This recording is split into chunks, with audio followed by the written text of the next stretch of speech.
بسم اللہ الرحمن الرحیم الحمد للہ رب العالمین والصلاة والسلام علی رسولہ الکریم۔ آج ہم کائنات کی سب سے عظیم ہستی، سب سے عظیم انسان، سب سے عظیم شخصیت، چاہے وہ بحیثیت استاد ہو تو معلم اعظم، اگر بحیثیت طبیب دیکھا جائے تو طبیب اعظم، اگر بحیثیت سپہ سالار دیکھا جائے تو سپالار اعظم، اور سپہ سالار اور کمانڈر اور معاشرے کے اندر پوری کائنات کا غم کھانے والے، پوری انسانیت کو ہمدردی دینے والے، حتیٰ کہ پودے، جانور، انسان، مسلم، غیر مسلم، سب کے لیے رحمت، ایسے عظیم انسان کی، ایسی عظیم شخصیت جن کو آخر الزمان حضرت محمد مصطفیٰ صلی اللہ علیہ وآلہ وسلم کے نام سے پوری کائنات کے اندر جانا پہچانا جاتا ہے۔ امام الانبیاء، سید الانبیاء حضرت محمد صلی اللہ علیہ وآلہ وسلم کی آمد کا یہ مہینہ ہمیں زندگی کے بہت سارے پہلوؤں کے اندر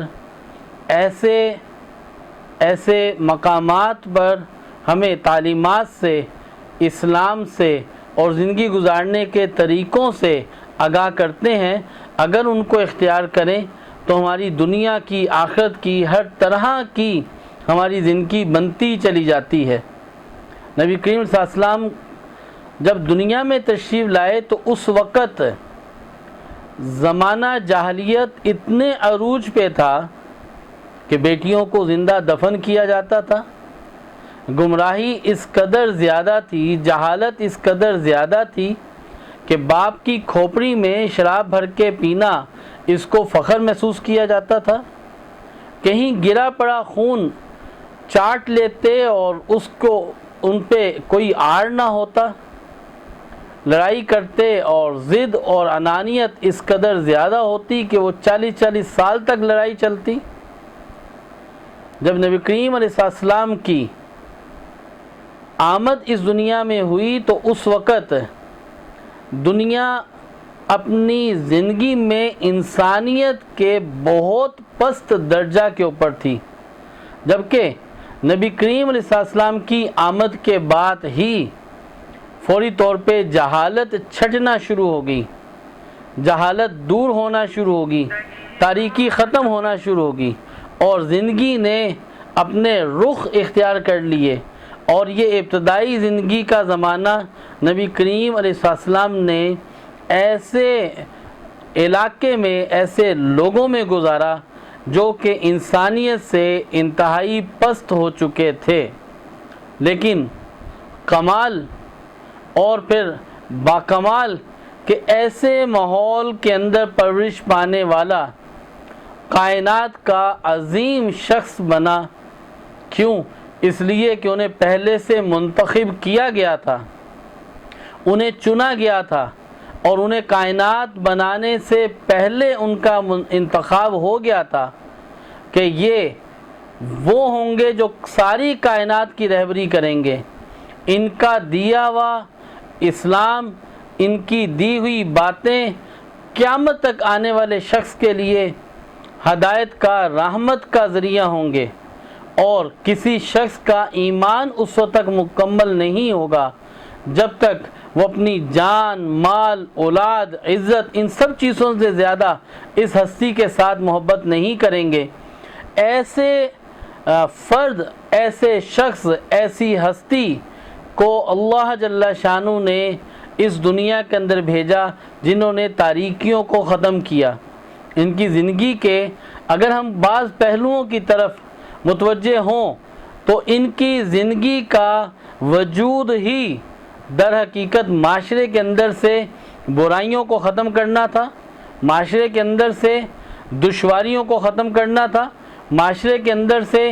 جہالت کو ختم کرنا تھا، معاشرے کے اندر زندگی گزارنے کے رنگ ڈھنگ سکھانے تھے، اور انسانیت کو انسانیت کے اعلیٰ درجے پر لے جانا تھا۔ وہی لوگ جو اپنی زندگیاں جو ہے وہ تباہ کن مراحل کے اندر لے جا چکے تھے، جن کی عادتیں پختہ ہو چکی تھیں، شراب جو ہر وقت جو ہے وہ پیتے تھے، ایسے وہ لوگ جب ان کی تربیت آقا رسول اکرم صلی اللہ علیہ وسلم نے فرمائی تو یہ وہی لوگ تھے جو رضی اللہ عنہم ورضوا عنہ یہ بن گئے۔ یہ وہ لوگ تھے جن سے اللہ راضی ہو گئے، اور یہ وہ لوگ تھے جنہوں نے اپنی ہی زندگی کے اندر بخشش کی، جنت کی بشارتیں حاصل کر لیں۔ یہاں ایک پہلو بہت اہم ہے، اگر رسول اللہ صلی اللہ علیہ وآلہ وسلم کے طریقہ کے مطابق ہدایت کی، اصلاح کی، تعلیم و تربیت کی، اخلاقیات کی محنت ہو تو پھر کیسا ہی معاشرہ کیوں نہ ہو وہ بدل سکتا ہے۔ آج ہمارے ہاں لوگ یہ کہتے ہیں اجی عادتیں پختہ ہو چکی ہیں، بڑھاپے کے اندر چیزیں کام نہیں کرتی، لوگ کہتے ہیں کہ اب تو طبیعت بن چکی ہے، بڑھاپے میں تبدیلی نہیں آ سکتی، بچپن میں اچھی چیز سکھاؤ تو پھر سیکھ سکتا ہے، نہیں سیکھ سکتا۔ لیکن نبی کریم علیہ الصلوۃ والسلام کی زندگی بتاتی ہے کہ بڑے جوان، بڑی عمر کے سرداران وہ لوگ ایسے تھے جو اپنے دین کے اوپر قائم تھے اور معاشرے کے اندر فتنہ برپا کرتے تھے۔ جب نبی کریم صلی اللہ علیہ وسلم نے تعلیم و تربیت کو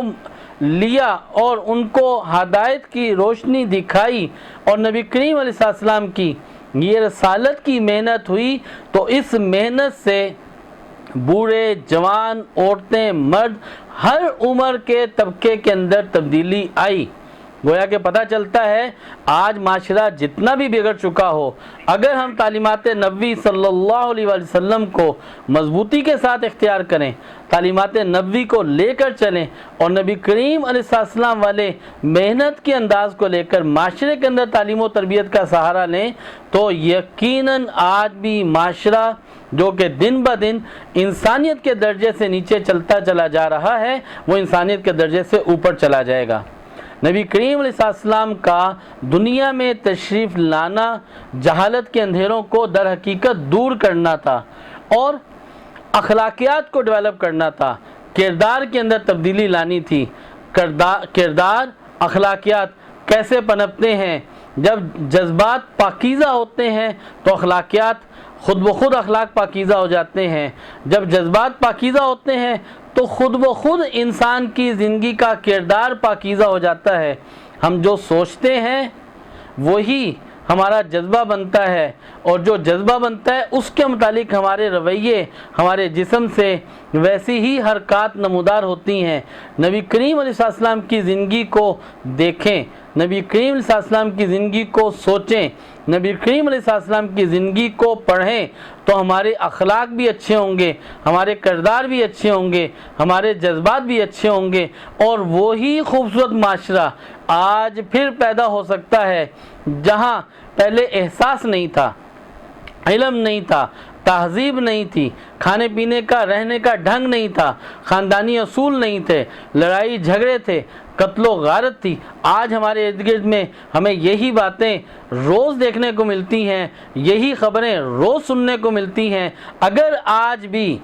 ہم اس مبارک دن میں یہ عہد کر لیں، یہ عزم کر لیں کہ نبی کریم علیہ السلام دنیا میں تشریف لائے اور جہالت کے اندھیروں کو دور کیا اور ایک خاص انداز سے محنت کی، اسی انداز میں آج ہم محنت کریں اور اس محنت کو لے کر اور اس چیز کو لے کر کائنات کے اندر اپنے ارد گرد میں، اپنے محلے میں، اپنے ادارے میں، اپنے گھر میں، اپنے اسکول میں، اپنے مدرسے میں، اپنے ملک کے اندر وہی نبی کریم علیہ السلام والی محنت کو اگر ہم اختیار کریں تو انشاءاللہ العزیز آج بھی جہالت ختم ہو جائے گی، آج بھی بے حسی ختم ہو جائے گی اور احساس پیدا ہونے لگے گا، آج بھی قتل و غارت ختم ہو جائے گی اور امن پیدا ہو جائے گا، آج بھی ظلم ختم ہو جائے گا اور عدل و انصاف قائم ہو جائے گا۔ ہمیں نبی کریم صلی اللہ علیہ وسلم کی پیروی کرتے ہوئے اسی راستے کو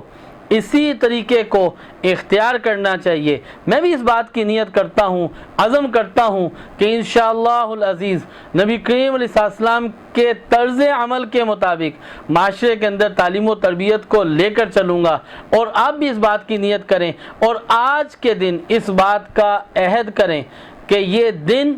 نبی کریم صلی اللہ علیہ وسلم کی پیدائش کا دن ہمیں در حقیقت اس بات کی طرف توجہ دلاتا ہے کہ ہمیں آج معاشرے کے اندر ظلم کو، بے انصافی کو،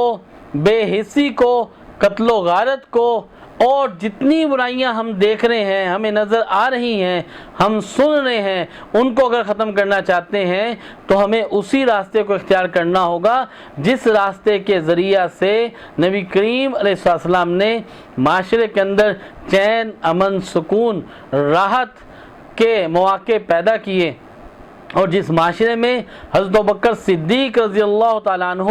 حضرت عمر فاروق رضی اللہ تعالیٰ عنہ، حضرت عثمان غنی، حضرت علی اور دیگر 1,40,000 صحابہ جو ہے وہ پیدا ہو گئے، جنہوں نے کائنات کا نقشہ بدل کے رکھ دیا۔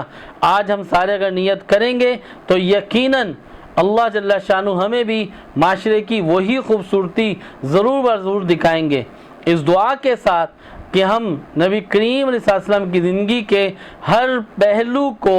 اپنے دل جذبے کے ساتھ قبول بھی کریں اور معاشرے کے اندر پیش بھی کریں۔